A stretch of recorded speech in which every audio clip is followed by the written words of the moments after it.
नमस्कार. हेल्थ गप्पामध्ये आपले स्वागत आहे. आरोग्याशी संबंधित अशाच महत्त्वाच्या माहितीसाठी व्हिडिओला लाईक करा, चॅनलला सबस्क्राईब करा आणि बेल आयकन दाबायला विसरू नका. आज आपण एका खूपच कॉमन मेडिकल रिपोर्टबद्दल बोलणार आहोत. तो म्हणजे HbA1c आणि विशेषतः आपल्या भारतीय लोकांसाठी त्याचा नेमका खरा अर्थ काय आहे हे अगदी सोप्या भाषेत समजून घेऊया. असं कधी झालंय का की आपलं HbA1c रिपोर्ट 6.0 किंवा 6.4 आला आणि डॉक्टर म्हणाले, अरे घाबरू नका, तुम्ही फक्त बॉर्डरलाईनवर आहात, म्हणजेच प्री डायबिटीसच्या स्टेजमध्ये. पण ऐका, इथेच सगळ्यात महत्त्वाचा मुद्दा आहे. आपल्या भारतीयांसाठी हा आकडा म्हणजे फक्त एक सावधगिरीचा इशारा नाहीये, तर ही एक धोक्याची घंटा आहे. हे याचं सूचक आहे की शरीरात आतल्या आत आधीच काहीतरी मोठी गडबड सुरू झालीय. चला तर मग यामागचं कारण काय आहे ते नीट समजून घेऊया. बघा, आज वैद्यकीय क्षेत्रात जे नियम वापरले जातात ना, ते बहुतेक अमेरिकन आणि युरोपियन लोकांच्या शरीरांसाठी बनवलेले आहेत आणि ते आपल्या भारतीय शरीरांच्या बाबतीत अयशस्वी ठरत आहेत. आता सगळ्यात रंजक गोष्ट म्हणजे वेगवेगळ्या प्रकारची शरीरं साखरेला कशी हाताळतात यातला फरक. आता बघा, युरोपियन लोकांचं शरीर ना साधारणपणे 6.5 HbA1c पर्यंतची साखर सहज सहन करतं. पण आपल्या भारतीय शरीराचं तसं नाहीये. आपल्याकडे तर केवळ 5.8 HbA1c पातळीवरच, हो फक्त 5.8 वरच नसा आणि महत्त्वाच्या अवयवांचं नुकसान व्हायला सुरुवात होऊ शकते. यामागचं एक मोठं कारण म्हणजे आपली एक विशिष्ट शरीरयष्टी, ज्याला थिन फॅट म्हणतात. म्हणजे कसं, वरून तर व्यक्ती बारीक दिसते, पण आतमध्ये पोटावर आणि अवयवांभोवती चरबी साठलेली असते आणि याचमुळे आपलं शरीर जास्त साखर सहन करू शकत नाही. आणि आता बघा, फक्त अनुवांशिक फरकच नाही, तर या टेस्टमध्ये स्वतःचं एक मोठी त्रुटी आहे आणि ही गोष्ट विशेषतः भारतीयांसाठी खूप खूप महत्त्वाची आहे. अगदी सोप्या भाषेत सांगायचं झालं तर HbA1c टेस्ट काय करते, ती आपल्या रक्तातील हिमोग्लोबिनच्या पेशींवर चिकटलेल्या साखरेचा थर मोजते. त्यामुळे साहजिकच या टेस्टची अचूकता थेट आपल्या रक्तातील हिमोग्लोबिनच्या प्रमाणावर अवलंबून असते. आणि इथेच खरी समस्या आहे. आपल्या भारतात 50% जास्त महिलांना आणि अनेक पुरुषांना ॲनिमिया आहे, म्हणजेच त्यांच्यात हिमोग्लोबिनची कमतरता आहे. तर मग याचा सरळ हिशोब काय?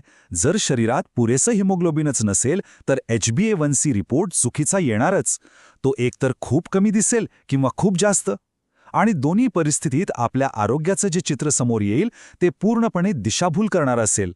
या सगळ्यामुळे होतं काय की अनेकदा आपल्याला असा सल्ला दिला जातो जो चांगल्या हेतूने दिलेला असला तरी तो आपल्या भारतीयांसाठी चुकीचा ठरतो. चला, अशा 2 मोठ्या गैरसमजांबद्दल बोलूया. पहिला गैरसमज की दर 3 महिन्यांनी HbA1c तपासणं म्हणजे डायबिटीस ओळखण्याचा बेस्ट मार्ग आहे. ही एक प्रमाणित पद्धत आहे, पण खरं तर हे खूप उशिरा सूचना देणारं लक्षण आहे. खरं सांगायचं तर HbA1c वाढायला लागणं हा समस्येचा शेवटचा टप्पा आहे. हे तेव्हाच घडतं जेव्हा आपलं स्वादुपिंड म्हणजे पँक्रियास इन्सुलिन बनवून अक्षरशः थकून जातं. याचा अर्थ जोपर्यंत HbA1c वाढायला सुरुवात होते तोपर्यंत शरीराचं मोठं नुकसान आधीच झालेलं असू शकतं. आणि दुसरा गैरसमज, हा तर सगळ्यांनाच दिला जाणारा सल्ला आहे की फक्त कॅलरीज कमी खा आणि वजन कमी करा. पण सत्य थोडं वेगळं आहे. आपल्या सामान्य भारतीय आहारात सुमारे 80% कर्बोदके असतात. त्यामुळे खरी समस्या फक्त एकूण कॅलरीजची नाहीये, तर पोळी आणि भातासारख्या पदार्थांमधून शरीरात जाणाऱ्या प्रचंड कर्बोदकांची आहे. म्हणून फक्त कॅलरीज कमी करण्याऐवजी कर्बोदके कमी करणे आणि स्नायू तयार करण्यावर लक्ष केंद्रित करणे जास्त महत्त्वाचे आहे. मग आता प्रश्न असा आहे की जर HbA1c ही एक सदोष आणि उशिरा सूचना देणारी टेस्ट असेल तर मग यावर उपाय काय? आपल्याला अशा टेस्टची गरज आहे जी समस्या येण्याच्या अनेक वर्ष आधीच आपल्याला सावध करू शकेल. आणि ती टेस्ट म्हणजे फास्टिंग इन्सुलिन आणि HOMA-IR.